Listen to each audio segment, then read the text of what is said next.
우리는 지난 시간에 요나에 대해서 살펴보았죠. 니네 백성들이 회개하고 구원받았습니다. 그들이 그런 은혜를 누릴 수 있었던 가장 중요한 이유는 듣는 귀가 있었어요. 듣는 마음이 있었죠. 여러분, 우리의 삶 속에서 가장 중요한 게 그겁니다. 어떠한 상황 속에 있다 할지라도 들을 수만 있다면, 하나님의 음성을 들을 수만 있다면, 귀가 열려서 들을 수만 있다면 하나님의 은혜를 우리가 누리게 될 줄 믿습니다. 듣지 못해서 많은 문제가 생기는 거예요. 듣는 마음 정말 중요합니다. 또 두 번째, 니네 백성들은 이 들었을 뿐만 아니라 곧바로 실천을 했는데 금식하며 회개합니다. 금식이라고 하는 것은 신구의 역사를 보면은 4,000년 정도의 긴 역사 속에서 하나님이 역사해왔던 방법이에요. 4,000년이나 된 굉장히 중요한 경건의 훈련이죠. 이 금식은 두 가지 문제에 대해서를 우리에게 준다고 그래요. 첫째는 뭐냐? 죄를 내가 보게 돼요. 죄와 내가 분리돼요. 우리 인생의 문제는 뭐냐? 죄가 뭔지 이게 분명하지 않아서 혼란스러운 거예요. 무엇을 선택해야 될지, 무엇을 내야 될지 보지 못해요. 죄랑 함께 있을 때는 우리는 아무것도 할 수 없어요. 근데 금식을 하면, 일단 금식을 하기 시작하면 죄가 뭐예요? 죄가 객관화돼요. 참 놀라운 은혜죠. 또 금식을 하게 되면 하나님께서 우리가 금식을 통해서 회개해가는 모습을 보면서 마음을 돌이키십니다. 그래서 금식은 지난 4,000년 역사 속에서 계속해서 하나님이 우리 안에 역사하시는 통로였어요. 그래서 니네 백성들은 금식을 통해서 놀라운 은혜를 받았다. 우리는 그러한 말씀을 우리가 지난 시간에 살펴보았습니다. 그런데 오늘 본문 상황에 보면은 뜻하지 않은 일이 벌어져요. 하나님의 은혜로 다시 살게 된 요나가 니네에 와서 복음을 증거했을 때에 니네 백성들이 금식하며 회개했습니다. 하나님께서 그것을 보시면서 그들을 용서해 주셨어요. 그러면 놀라운 은혜입니다. 그러면 요나도 기뻐해야 되고, 사실 요나의 사명은 그것으로 끝날 수 있어요. 그거면 좋게 뭐 더 이상 요나 이야기가 나오지 않아도 오히려 더 좋았던 했던 그런 내용인데, 그런데 오늘 요나는 니느웨의 백성들에게 보여주신 하나님의 자비 때문에 화를 내요. 참 이상한 사람이죠. 자, 요나서 4장 1절로 2절 말씀 읽어보겠습니다. 시작. 요나가 매우 싫어하고 성내며 여호와께 기도하여 이르되, 여호와여, 내가 고국에 있을 때에 이러하겠다고 말씀하지 아니하였나이까? 그러므로 내가 빨리 다시스로 도망하였사오니 주께서는 은혜로우시며 자비로우시며 노하기를 더디하시며 이내가 크시사 뜻을 돌이켜 재앙을 내리지 아니하시는 하나님이신 줄을 내가 알았음이니이다. 아멘. 참 요나를 보면 우습죠. 큰 물고기 뱃속에 들어가서는 막 눈물로 기도하고 회개하고 하나님의 뜻대로 살겠다고 막 결단하고 나와서 그 일을 했는데, 또 이제 살만하니까 요나의 속에 있는 게 또 나와. 막 화를 내고 막, 정말 보기 싫죠? 여러분, 요나의 모습. 그렇죠? 그렇죠? 근데 이 요나의 모습이 누구를 닮았다고요? 요나를 닮았어요. 요나. 어쩌면 이렇게 우리랑 똑같은지 몰라. 그냥 우리도 그냥 힘들고 어려울 때는 기도하고 막 이번만 주시면 막 목숨을 내걸고 주님을 살겠다고 막 하는데, 어느 날 갑자기 막 또 막 화를 내고 대적하고 막 자기 주장을 하고 막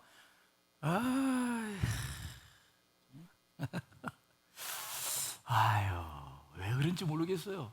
그렇죠?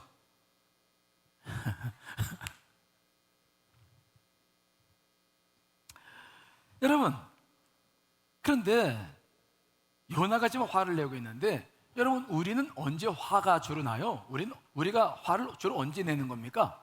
여러 가지 이유가 있지만 우리가 화를 낼 때 가만히 보세요. 여러분 언제 화를 내요? 화를 나게 하니까 화를 내요? 우리가 화를 내는 가장 중요한 이유는 내가 하려고 하는 의도가 막혔을 때, 내 뜻대로 안 됐을 때, 그때 우리는 누구나 분노를 해요. 내가 뭔가 하려고 하는데 이게 안 된 거야. 그러니까 오늘 요나가 하나님 앞에 화를 낸 것은 요나에게는 뭔가 니느웨 백성들에게 심판을 선포했지만 그 요나의 마음속에는 뭔가 기대하는 게 있었어요. 그렇죠? 근데 요나가 지금 화를 낸 것은 니느웨 백성들이 용서받은 거니까 요나의 마음속에는 심판의 말씀을 선포했지만 진짜 속마음은 니느웨 백성들이 용서받는 거예요? 안 받는 거예요? 그냥 용서 안 받고 그냥 그렇게 죽기를 바라는 거죠. 심판의 메시지는 증거했는데 사실 생각해 보세요. 누가 심판의 메시지를 증거한다고 막 갑자기 이렇게 니느웨 백성들처럼 이렇게 회개하고 막 이렇게 금식하는 일들이 이게 쉬운 일이에요? 여러분 설교를 그렇게 수없이 많이 듣는데 설교 앞에서 막 회개하고 이게 쉬운 일이에요? 그렇죠? 그러니까 요나는 하나님의 말씀 따라 복음은 증거했어. 40일이 지나면 이성이 멸망할 것이다 라고 얘기하긴 했는데 속으로는 그래도 니들이 회개하겠냐? 니들이 회개하겠어? 아마 니들은 그냥 죽을 거야. 나는 하나님의 명령대로 하긴 하지만 그런 일이 일어나겠냐? 그리고 40일 지나면 성이 무너진다고 얘기했는데 갑자기 막 니느웨 백성들이 회개하고 금식하고 짐승까지 막 물을 먹지 않으면서 막 하니까 하나님 용서해 주시니까 이게 놀라운 일이 벌어진 거예요. 그래서 그가 2절에 보니까 자기 속마음을 얘기해요. 내가 다시 스스로 간 이유가 뭔 줄 아십니까? 하나님께서 나로 니느웨로 가라고 하셨을 때 내가 왜 다시 스스로 간 줄 아십니까? 하나님은 자비로우시며 은혜로우시며 인애가 많으시며 늘 긍휼을 베푸신 하나님이시기 때문에 내가 혹시 니느웨에 가서 복음을 증거했을 때 그들이 회개하면 저들이 다 용서받을 줄 내가 알았습니다. 그래서 내가 안 간 겁니다. 막 그런 거예요. 요나의 속마음은 그들이 멸망받기를 원했는데 근데 그냥 그것이 그냥 자기 뜻대로 되지 않고 용서를 받아버리는 거예요. 그러니까 막 화가 나는 거야. 화가 나는 거야. 그런데 요나는 생각해 보세요. 그런데 하나님의 성품이 그렇게 화를 내야 될 성품이에요? 아니 자비롭고 은혜로우심이 노하기를 더디하신 하나님이 그 하나님의 성품이라는 게 그게 찬양받고 우리가 사랑받는 것인데 그것 때문에 화를 내? 생각해 보세요. 그런 성품 아니었으면 요나가 살았습니까? 죽었습니까? 벌써 물고기 뱃속에 들어가서 영양 공급이 됐을 것이지. 그런데 요나는 막 그 하나님의 성품을 붙잡고 막 하나님이 참 별걸 다 가지고 이 트집을 잡아야지. 하나님이 자비롭다고 트집을 잡는 거야. 화를 내는 거야. 참 정말.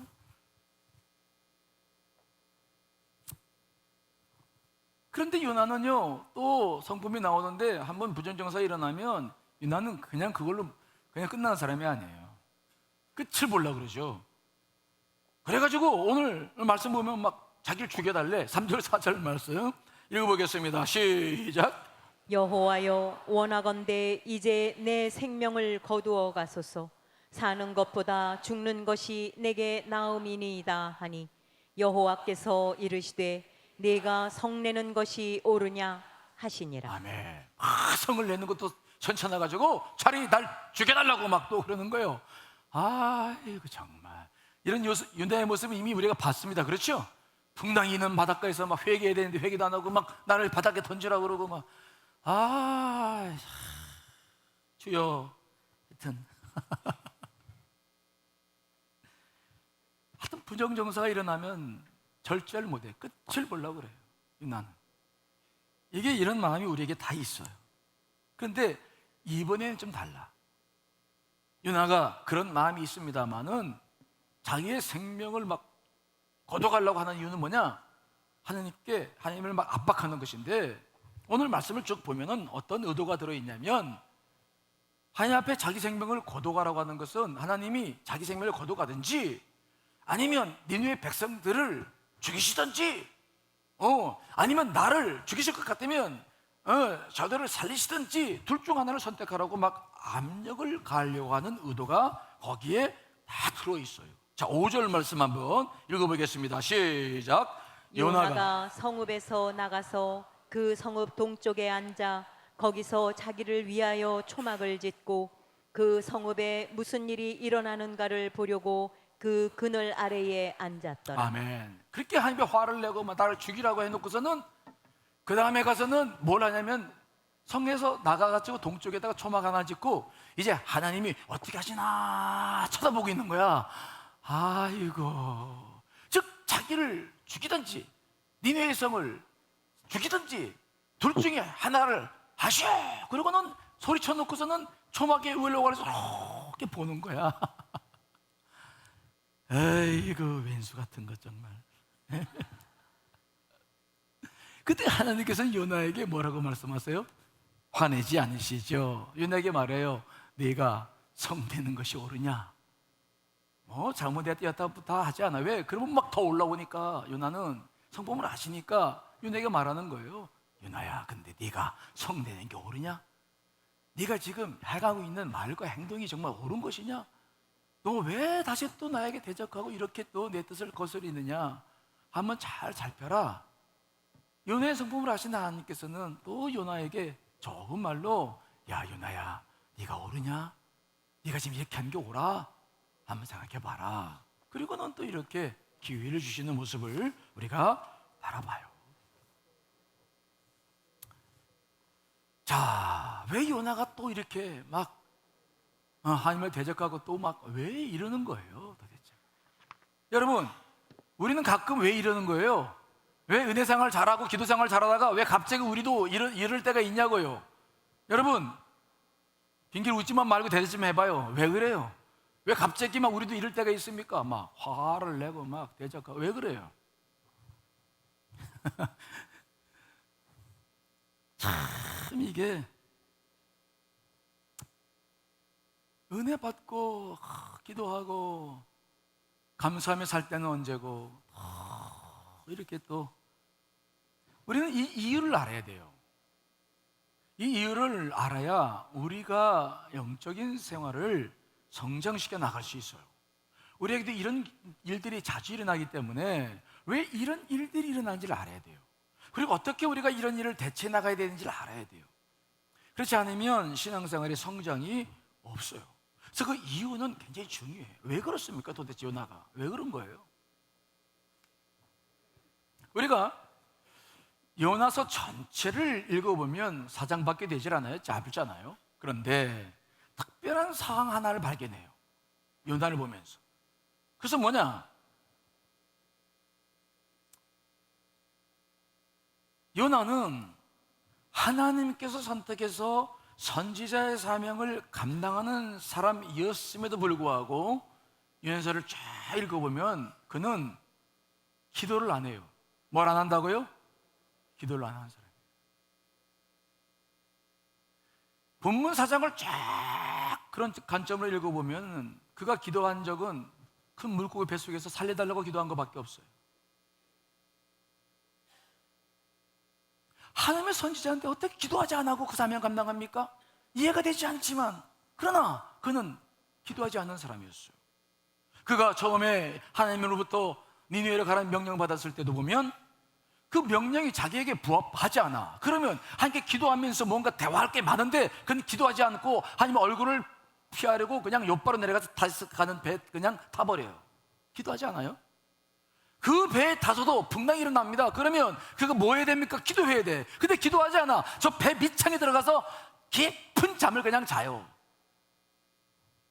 선장이 그렇게 옵니다. 데리고 올라옵니다. 많은 사람들이 지금 막 자기가 믿는 신들을 부르짖고 막 하고 있는데 요나는 그걸 보면서도 기도하지 않아요. 제비를 뽑았습니다. 그 제비배가 누구에게 왔습니까? 요나에게. 그러면 하나님께서 요나를 직접 찍으신 거야. 너야 이놈 회개하라. 그럼 기도해야 되는데 뭐라고 해요? 사람들에게 나 때문에 이런 풍랑이 일어난다고. 내가 바로 하나님의 종인데, 천지 만물을 지으신 하나님의 종인데 내가 그분의 얼굴을 피하려고 이 배를 탔기 때문에 이런 일이 일어난다고 인정을 해요. 그런데 기도하지 않아. 그러면서 뭐라고 해요? 자기를 바다에 던지라는 거야.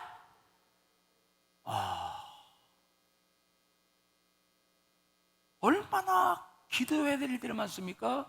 기도 안 해요. 물고기 뱃속에 들어가서는 막 눈물로 기도했어. 그런데 니느웨로 성에 왔어. 거기서 복음을 증거합니다. 그러면 심판을 선포할 때 그게 기도하지 않고 할 일입니까? 근데 심판을 선포했어. 근데 막 사람들이 막 회개하고 금식하고 난리가 났어. 그러면 요나가 선지자라면 요나가 해야 할 일이 무엇입니까? 같이 기도하면서 왕을 찾아가거나 그들을 찾아가서 같이 기도해주고 그들을 영적으로 인도해주고 그 회개에 동참하면서 함께 기도하면서 그 하나님의 역사를 일으켜 나가야 될 거 아니겠습니까? 그래요, 안 그래요? 그게 선지자가 보낸 사명 아닙니까? 근데 요나는 성경 말씀 보시면 기도는 그만두고요. 그가 어떻게 복음을 전개한 줄 아세요? 요나서 3장 3절로 4절 말씀 한번 다시 읽어보겠습니다. 시작. 요나가 여호와의 말씀대로 일어나서 니느웨로 가니라. 니느웨는 사흘 동안 걸을 만큼 하나님 앞에 큰 성읍이더라. 요나가 그 성읍에 들어가서 하루 동안 다니며 외쳐 이르되 40일이 지나면 니느웨가 무너지리라 하였더니, 그 니느웨 성은 4일 동안 다녀야 될 성이었어. 그러면 사흘이 아니지 막 구석구석 다니면서 복음을 전가해야 되니까 막 사흘이 뭐야, 막 5일, 일주일 걸려서 막 3일 감당해야 되는데 요나는 달랑 며칠 다니며 복음을 증거한 거예요? 달랑 하루. 3일 길인데 다 달리지도 않은 거야.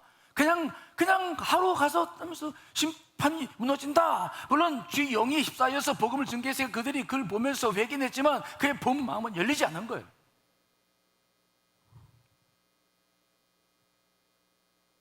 진정성이 없었던 거죠.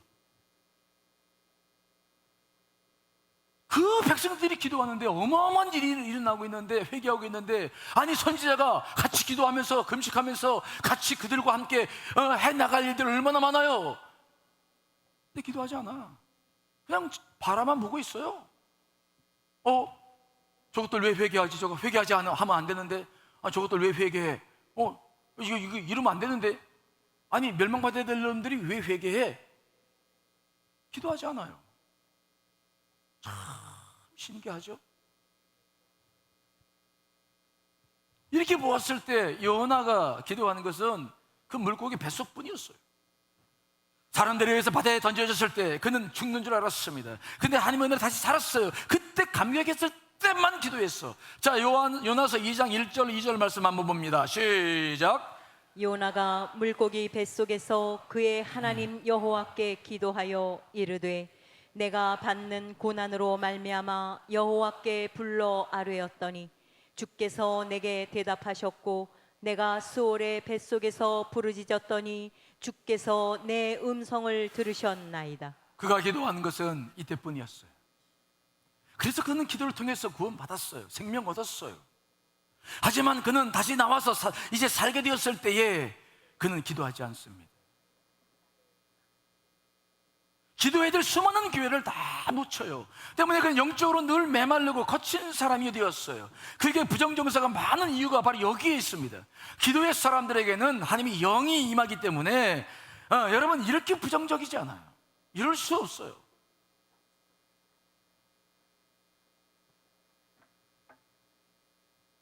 그러나 기도하지 않으면 우리가 하나님의 영의 지배를 받기보다는 부정정세의 영향을 많이 받기 때문에 쉽게 분노하고 대적하고 자기 주장을 앞세우고 하나님의 뜻을 고려하지 않아요.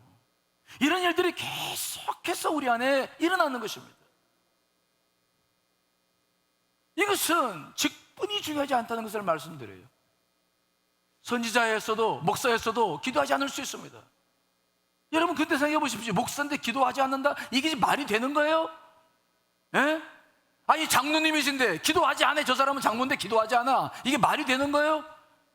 저 사람은 권사님이야, 왕상관님교회. 근데 기도만 해. 이게 말이 되는 거예요? 안 되는 거예요? 나 좀 봐, 나 좀 봐. 집사인데 기도 안 해. 저 사람은 안상관님교회 집사래. 근데 기도는 안 해. 말이 되는 거예요? 그런데 실제로 이런 일들이 벌어져요. 우리는 기도에 대한 생각을 너무 짧게 갖고 있어요. 물론 기도라고 하는 것은 뭔가 구해서 얻는 것이 기도죠. 그러나 성경의 말씀을 보시면 기도는, 하나님은 기도에 대한 계획들을 그 이상으로 가지고 계세요. 물론 우리가 너희가 어찌 못하면 구하지 아니하며 성경도 이야기하고 있지만 기도의 참된 목적은 구해서 얻는 것만 가지고 있지 않아요. 하나님께서는 이 기도의 과정과 기능을 통해서 우리를 영적으로 성장시키시고 우리의 내면을 치유하시고 우리를 성화의 길로 인도하신다는 것을 잊으셔서는 안 돼요. 자, 시편 138편 3절 말씀 읽어봅니다. 시작. 내가 간구하는 날에 주께서 응답하시고 내 영혼에 힘을 주어 나를 강하게 하셨나이다. 아멘. 내가 간구할 때는 주님께서 응답해 주시는 줄 믿습니다. 근데 그것을 끝나는 것이 아닙니다. 내 영혼에 뭘 줍니까? 힘을 줘요. 힘을 준다는 건 무엇입니까? 죄를 이길 만한 강한 능력을 준다는 거예요. 그래서 내가 강하게 되는 것입니다. 기도의 효용은, 기도의 기능은 그저 달래서 받는 것만이 아니야. 기도를 통해서 내 영이 살아나게 되는 줄 믿습니다. 영이 힘을 얻어서 사는 것입니다. 이것이 기도의 가장 중요한 목적이에요. 벌써 오래전의 일이네요. 우리 교회 나오시던 권사님 한 분이 계셨는데 당뇨 합병 쪽으로 늘 골골하고 찾았어요. 그 권사님 뵈면 아이고 얼마나 살까 이 정도로 막 골골하고 그냥 말랐죠. 근데 이런저런 과정을 통해서 이제 그분이 우리 교회에 늘 아침 9시에 중보기도하는 모세 중보기도 센터 그분 팀장이 됐어요. 못하겠다고 하고 막. 그래서 처음에 그분이 그 일을 맡았을 때 뭐 리더십이 있니 하면서 말도 많았죠. 그런데 그분은 충실하게 그 사명을 잘 감당했어요. 그 팀장을 감당한 지가 한 2년쯤 되었을 때 제가 그 가정에 신방을 했어요. 신방을 가고 예배를 드렸어요. 그러고 난 다음에 대화를 하는데 이분이 이제 자기가 중부기도 팀장으로서 그동안 있었던 일들을 쭉 이야기를 해요. 처음에 맡았을 때 막 두렵고 불안하고 자기는 할 수도 없는데 맡겨가지고 화도 났고 또 하다 보니까 막 말들도 안 듣고 하니까 막 겪었던 어려움들을 쭉 이야기를 해. 근데 그 얘기를 하고 싶어서 하는 게 아니야. 그런데 자기가 2년 지나고서 자기를 보니까 너무 자기가 놀란다는 거예요. 그분은요 어떤 분이시냐면 심령이 너무 약해. 그래가지고 저랑 대화할 때도 제 눈을 쳐다를 안 봤어요. 그냥 이렇게. 그런 분들 있잖아요. 안 봐. 그리고 너무 두려움이 많았어. 몸이 너무 연약해가지고. 그런데 그날은 제 눈을 딱 초롱초롱 딱 쳐다보시는 거야. 난 처음 봤어. 그분 눈을. 근데 그 눈을 바라보면서 그분이 그러는 거예요. 목사님 너무 감사합니다. 뭐가 감사하냐고. 중보기도 2년을 했더니 먼저 자기 안에 내면의 두려움이 사라졌대. 힘을 얻은 거야. 그리고 몸도 얼마나 건강했는데 인슐린은 안 맞고 그냥 이제는 살아갈 수 있다는 거예요. 당뇨 합병증을 견디고 얼마나 건강해졌는지 그 이야기를 저에게 하면서 막 감사의 눈물을 흘려. 이게 바로 기도의 힘이라는 걸 자기가 처음 느꼈다고, 감사하다고, 평생 자기는 기도하며 살겠다고 자신도 놀라는 거죠. 여러분, 우리가 하는 기도에는 이런 능력이 있는 줄 믿습니다. 하나님께서는 기도하는 사람들의 내면에 힘을 주셔서 그들을 강하게 하십니다. 우리가 내적으로 강해져야 죄를 이길 수 있습니다. 여러분들도 기도를 통해서 이러한 은혜를 경험해 보신 일이 있으신가요?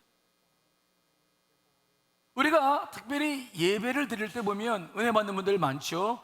또 말씀을 읽다 보면 은혜 받는 분들 많아. 그런데 중요한 것은 뭐냐? 그 은혜가 지속되지 않아요. 왜 지속이 안 되는 줄 아십니까? 우리가 말씀을 통해서 지금도 듣고 있어. 은혜 받아. 이 말씀이라고 하는 것은 빛과 같았어. 그 말씀이 내 내면에 비치면 우둔한 심령이 깨지죠. 또 주의 말씀은 내 발의 등이요 길의 빛과 같아서 늘 내 자신을 맑게 해서 죄가 무엇인지 알게 되고 분별력을 갖게 되고 우리가 혼란한 부분들을 잘 수습해요. 근데 문제는 무엇입니까? 은혜가 끝나고 난 다음에 세상에 나갔을 때는 다 잊어버려. 왜요? 그 말씀에 은혜 받고 예배 드릴 때 은혜만 받는 사람들이 기도를 하지 않으면 그 은혜를 지속시킬 만한 힘을 갖지 못하는 겁니다. 이해되시나요? 왜? 내면 너무 약해. 그래서 세상에 나가다 보면은 금방 잊어버려. 세상의 두려움과 염려 때문에 말씀 은혜를 다 잊어버려.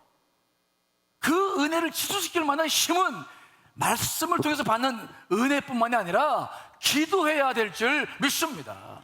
기도해야 그것들을 여러분들이 지속시킬 수 있는데 기도를 하지 않으니까 은혜 받는 것으로 끝나. 음식 맛있게 먹었어. 오늘 맛있게 먹었어. 근데 돌아가면 끝나. 이런 일들이 계속 여러분들 안에 반복된다면 여러분들 안에 영적 성장은 이루어지기가 어려운 거예요. 그래서 그저 맛이 있나 없나만 분별하는 거야. 식당 가서 음식은 우리가 할 줄 모르지만 음식 맛은 또 잘 기가 막히게 알잖아. 맛집인지 아닌지 알잖아. 그냥 설교 들으면 은혜 되네. 근데 이제전도 구별은 잘 알았는데 말씀에 능력은 사라져요. 이게 크리스찬들이 껍질로 사는 이유예요. 그렇다면 한 가지 여기서 질문이 가능하죠? 무슨 질문입니까? 아니 그럼 목사님, 우리가 예수를 믿어서 구원받았다는 게 뭡니까? 우리가 십자가의 보혈로 내가 모든 죄를 씻김받았다고 하지 않습니까? 그렇죠. 그러면 아니 그런데 목사님은 지금 또 기도를 해야 또 죄를 죽인다고 하시니, 아니 그러면 십자가의 보혈을 가지고도 죄가 죽어지지 않는 겁니까? 그러면 십자가의 보혈을 내가 구원받았다는 거하고 지금 기도로 죄를 죽여야 된다는 거, 이게 모순되는 거 아닙니까? 그런 질문이 생길 수 있어요. 아니 십자가의 보혈로 구원받았으면 죄로부터 씻김 받았으면 죄로부터 자유로워야지, 왜 우리는 지금 죄로부터 허덕인다고 그러고 죄를 자꾸 기도를 이기게 된다고 그러고 왜 자꾸 그런 말씀하십니까? 이해가 되질 않습니다. 중요한 지적이에요. 중요한 질문이에요. 이거 알으셔야 돼요. 우리가 이것을 이해하려면 우리가 예수 그리스도를 믿어서 구원받음으로 말미암아 우리가 누리는 이중적 자유, 두 가지 자유에 대해서 여러분들이 분명하게 아셔야 돼요. 자, 저를 보세요. 졸면 안 돼요. 이런 때는 졸을 때도 알아서 주셔야지. 지금은 졸 때는 아니에요. 저는 우리 교회가 그저 사람들을 많이 모이게 하는 야구장과 같은 그런 교회가 되기를 원치 않아요. 여러분 한 분들이 말씀 앞에 서는 것이고 하나님 나라를 이루는 것에서 분명히 믿습니다. 그렇죠? 좀 어려워도 그래서 여러분들이 이제 들으셔야 돼요. 그렇지 않으면 우리는 못 살아요. 죄를 못 이겨요. 예수 그리스도를 믿으면 우리에게는 두 가지 자유가 주어져요. 첫째는 뭐냐? 상태와 신분의 자유예요. 여러분들은 예수 그리스도를 믿어서 구원받았을 때에 전에는 죄의 종노릇을 했는데 이제는 그 죄의 종노릇부터 해방되어져서 하나님의 자녀가 된 줄 믿습니다. 신분이 이게 일차적인 자유예요. 여러분들은 이미 하나님의 자녀가 된 줄 믿습니다. 이건 지금 우리가 누리고 있는 자유예요. 그런데 예수 그리스도를 믿었을 때 두 번째 누리는 자유가 있는데, 두 번째는 뭐냐? 마음과 영혼의 자유, 내면의 자유예요. 즉 예수 그리스도를 믿었을 때에 그 십자가 보혈이 그저 우리 신문 바꾸는 것이 아니라 우리 내면에 흘렀어요. 우리를 자유롭게 해, 죄로부터 자유롭게 해야 되는 것입니다. 우리가 십자가의 은혜를 경험하지 못했을 때 우리의 영혼은 사망에 매여 있었고 마음은 죄에 속박되어 있었습니다. 그러나 이제 우리는 그래서 예수 안에 있는 생명의 성령의 법이 우리를 죄와 사망으로부터 우리를 벗어나게 했습니다. 우리 내면으로도 분명히 자유를 해야 됩니다. 그런데 첫 번째 신분의 자유는 이미 우리가 누리고 있고 이미 이루어진 상황이에요. 그러나 두 번째 누리는 내면에서 누려야 될 이 마음과 영혼의 자유는 그리스도를 믿는다고 해서 당연히 주어지는 것이 아니라는 것을 아셔야 돼요. 우리는 죄를 이길 수 있는 힘이 있습니다. 하지만 여러분들 안에 옛사람이 있다는 것을 기억하세요. 뭐가 있다고요? 옛사람. 이 죄가 우리 안에 늘 있었어. 사도 바울처럼 오라 공고한 사람이다, 난 괴로운 이 공고한 사람이다, 이 사망의 몸에서 내가 어떻게 누가 나를 건져내랴, 이 고통 속에 있어. 근데 우리는 그걸 이길 수 있는 힘이 이미 주어져 있어, 내적으로. 그렇다고 한다면 이 내면의 자유는 무엇을 통해서 얻어지느냐? 이걸 기억하셔야 돼요. 이 자유를 누리고 싶으시면 기도로 죄를 죽여야 될 줄 믿습니다. 이미 십자가의 능력을 주어졌어. 하지만 옛사람 때문에 아직 그 완전하게 그 자유에 이르지 않았지만 기도하기 시작하면, 기도로 죄를 죽이기 시작하면 내면의 자유도 여러분 충분히 누리게 될 줄 믿습니다. 이걸 혼동하면 안 되는 거예요. 그래서 만일 여러분들이 예수 그리스도 믿어서 구원받은 것으로 이건 만족할 수 없는 거 아니잖아. 내면으로서 우리가 자유를 누려야지. 근데 이것이 이루어지지 않고 계속 허덕이고 싸우는 삶을 산다는 거, 이렇다고 한다면 이제는 분명하게 여러분들의 기도의 방향을 잡으셔야 돼요. 신앙의 방향을 잡으셔야 돼요. 예배 한번 드리는 것은 안 돼요. 여러분 기도로 죄를 죽여나가야 될 줄 분명히 믿습니다. 우리 안에는 옛사람의 그림자는 끊임없이 지금도 성장해요. 여러분이 잘 때도 죄는 움직이고 여러분이 쉴 때도요 죄는 성장해요. 왜? 우리의 생각이 헛된 생각일 때 죄가 늘 자라기 때문에. 우리의 죄는 우리의 정욕을 먹으면서 강력한 힘을 발휘합니다. 그러면서 스스로 성장하는데 우리는 기도하지 않는다? 우리 영은 자꾸자꾸 죽어갑니다. 때문에 우리가 기도하지 않으면 우리 안에 내면의 자유는 못 누려요. 이게 현실이에요. 이게 우리 크리스찬들의 현실이야.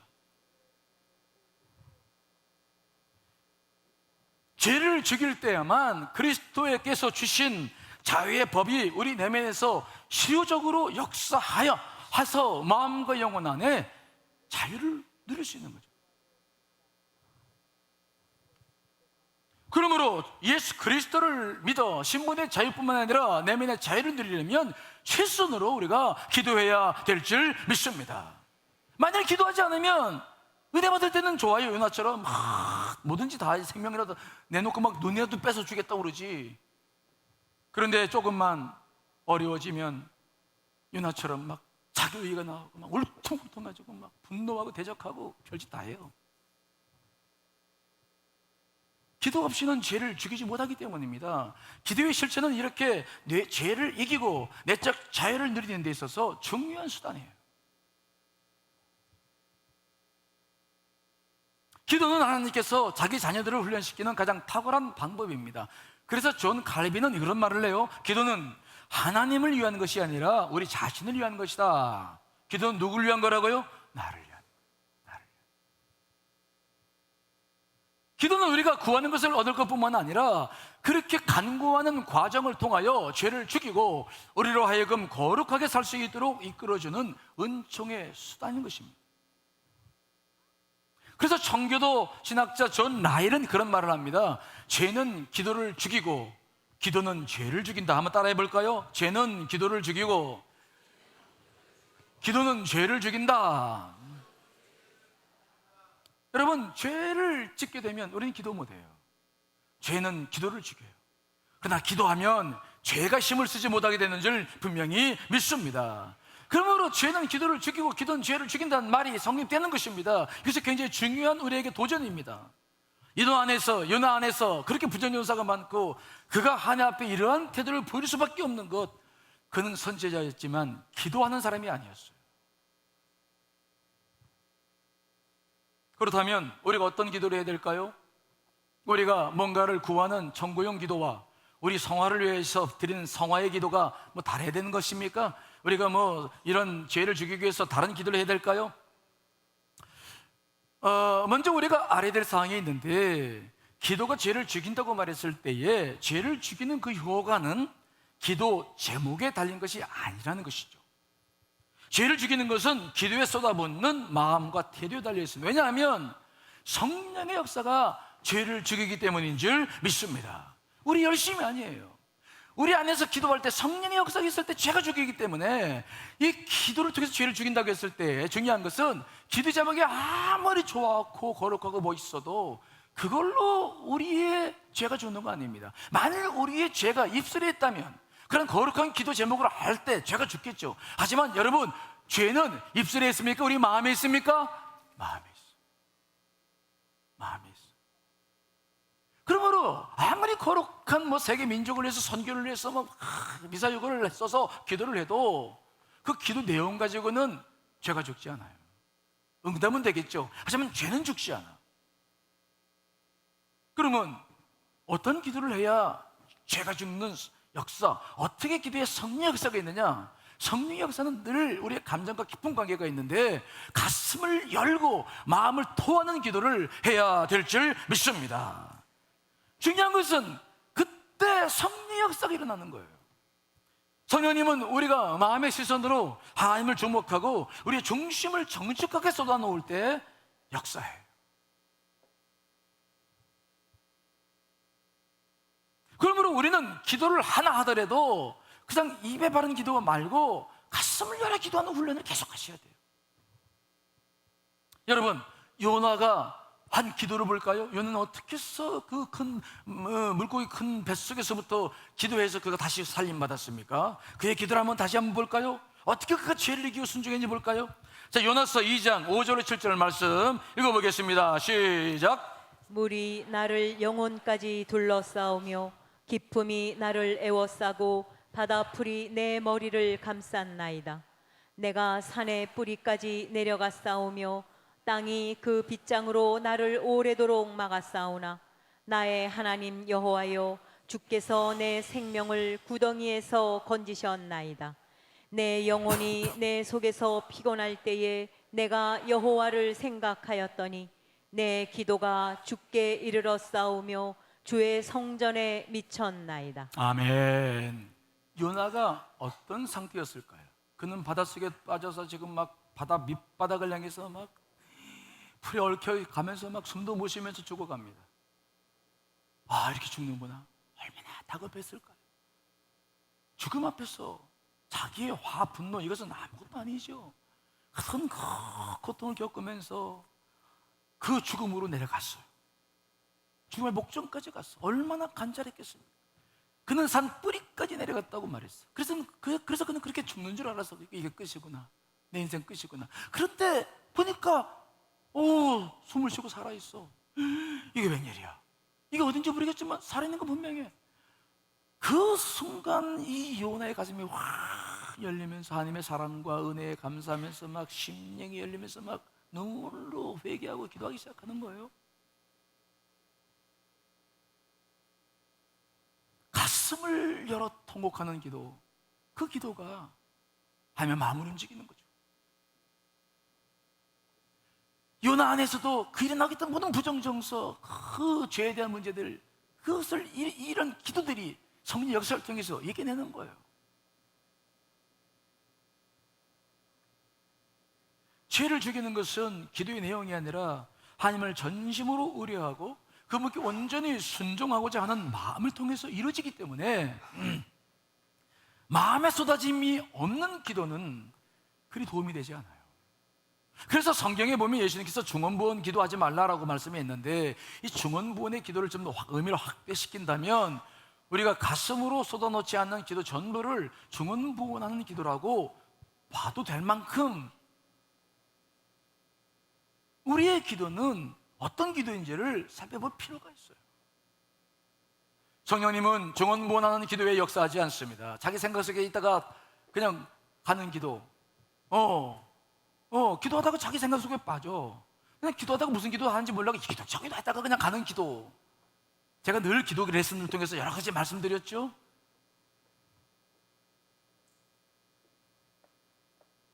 여러분, 그런 기도를 통해서 우리가 죄를 이길 수 있겠습니까? 죄를 미워하지 않는 영혼이 죄에 맞설 수 있는 힘이 있을까요? 죄 역시 우리가 그런 식으로 기도하는 한 우리의 기도에 대해서 적대감을 보이지 않을 겁니다. 왜요? 얼마든지 그런 기도 태도와 죄는 공존할 수 있기 때문을 사탄이 알기 때문이에요.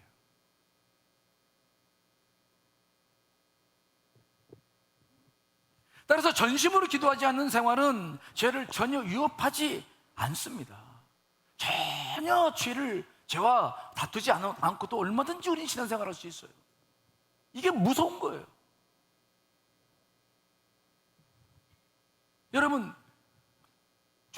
주유소에 가보면 터널식 세차기가 놓여져 있는 데가 있어요. 그렇죠? 가끔 그 터널식 세차기에 차를 넣고 세차를 해. 그러면 위에서부터 막 비누볶음과 물이 막 확 쏟아지는데, 여러분, 차 안에는 물이 들어와요, 안 들어와요? 한 방울도 안 들어와요. 하나님의 은혜가 쏟아집니다. 하지만 그 은혜가 내 영혼 안에 한 방울도 안 들어올 수 있어요. 한 방울도 안 들어와. 나는 나야, 여전히 나야. 예배하고 돌아가면 나는 나, 여전히 사는 모습은 똑같아. 달라진 게 아무것도 없어. 죄에 대한 반응과 하나님에 대한 은혜의 반응, 모든 게 다 똑같아. 하나님의 은혜는 그렇게 수없이 쏟아지는데 수십 년 신앙생활을 해도 똑같아. 만약 그렇다고 한다면 하나님께서 얼마나 안타깝게 생각하시겠어요?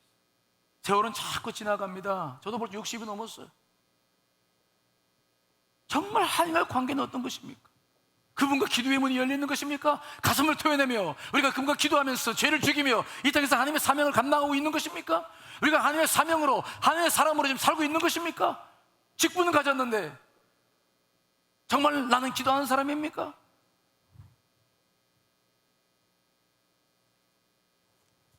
오늘날 많은 그리스도인들이 마음을 바쳐서 기도하는 일에 낯선 신앙의 모습을 보이는 게 사실이에요.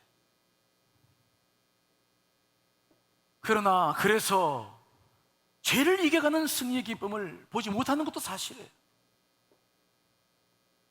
그러므로 우리가 신앙생활을 하되 기도 없는 신앙생활은 이건 정말 깊은 고민을 해볼 필요가 있어요. 또 기도를 하되 마음을 다하지 않는 기도는 우리가 다시 변화시킬 필요가 있어요. 기도 속에서 자기 깨어짐과 죄죽임을 경험하지 않는다고 한다면 그런 기도로는 우리는 만족할 수 없는 거예요. 내적 자유를 누릴 수 없기 때문에 우리는 이런 부분에 관심을 갖지 않으면 안 되는 것입니다. 그리스도인들은 기도하는 사람들입니다. 이미 우리는 신분의 자유가 주어져서 하나님의 자녀이기 때문에 기쁨을 누리고 살고 있습니다. 그런데 우리의 문제는 무엇입니까? 내면의 자유가 누려지지 않는 거죠. 내면에서 승리를 하지 못하니까 우리의 구원에 받은 기쁨도 사라지고 이 땅에서 복도 누리지 못하고 그저 계속 혼란과 자기 싸움을 하다가 세월이 자꾸 지나가는 것입니다.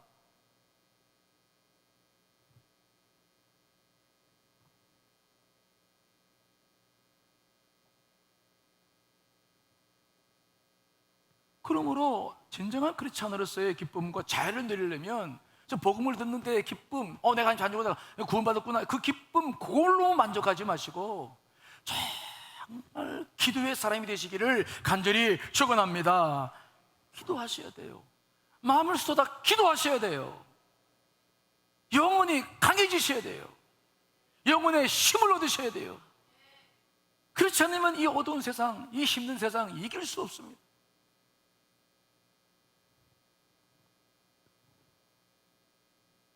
우리가 요나를 바라보며 웃을 수 없는 것은 요나와 내가 똑같기 때문에 웃을 수만은 없어요.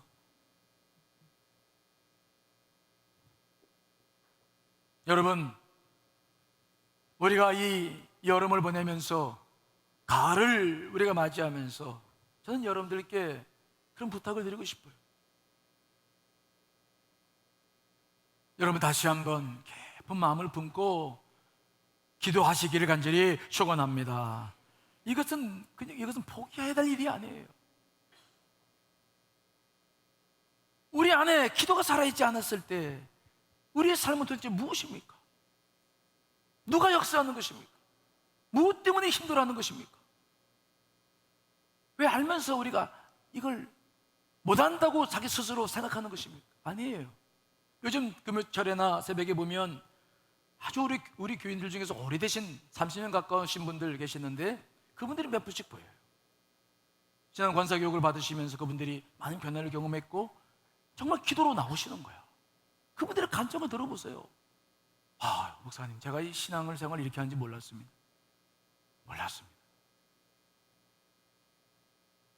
기도할 때 누릴 수 있는 많은 은혜와 자유,